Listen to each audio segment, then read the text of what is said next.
As you've seen here, defining your own class, exception class, in this case seek error that extends exception, is a good idea because it allows you to, for instance, redefine your error message.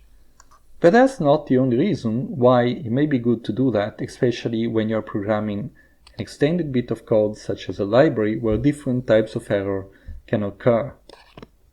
So let us assume that besides dealing with DNA sequences, we are dealing with other types of sequences, for instance RNA sequences, and we want our errors to be a bit more specific.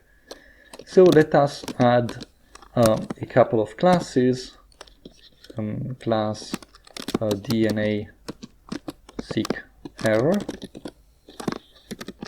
which extends seek error, and then class RNA seek error that extends seek error.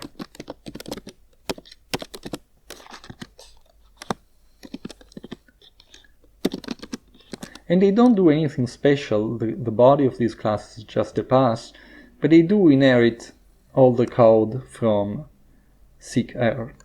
And they are organized in a little object hierarchy where this is the base class and these two are children of seek error.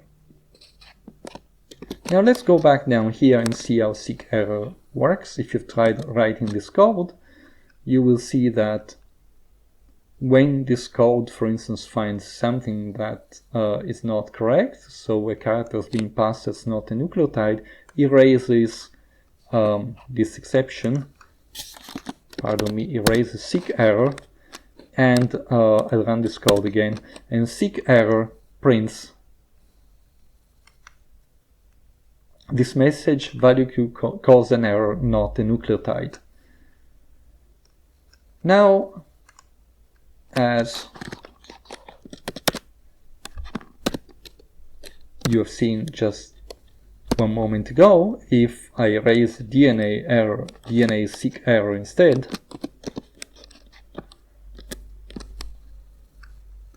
well, I get that the error is DNA seek error, but I get the same message because this method for DNA seek error is inherited, the str method for DNA seek error is inherited from seek error. That's nothing surprising so far, but let's see what happens when we try to handle these exceptions. So maybe you've tried it. Let's write here try, and if not, I encourage you maybe to stop this video and try it yourself before you come here and see what happens.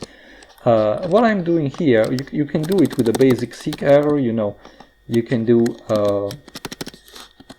revert this code to raise seek error, and you can try running those operations, and then you put here except seek error, and you print some message that says, for instance, the error has been handled.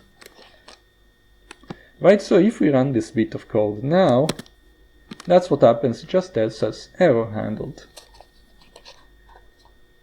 Why? Because this bit of code raises seek error, this is intercepted by the except clause, and this bit of remedial action is taken. Obviously, this works the same for DNA seek error, so if I write the DNA there and DNA here, now a DNA seek error is raised and the DNA seek error is handled. Now, the interesting thing here is what happens if I raise a DNA seek error and I handle a seek error in the exception, in the except clause. Turns out it works all the same. Now, what's this magic? The point is, as you may remember from our discussion of inheritance, an instance of DNA seek error is an instance of seek error, because DNA seek error extends seek error, or in other terms, seek error is a superclass of DNA seek error.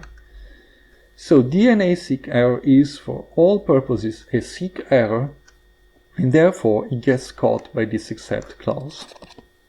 So now maybe you start seeing what I'm aiming for. If you're writing a big library, it's worth having a class, a base exception class for your library. In this case I call it seek error, and then have more specific errors that can be more informative for the user. But if ever somebody wants to catch all errors that come from your library in one place, all that they need to do is except seek error. Write an except seek error clause that will catch all the errors that you've generated within your library.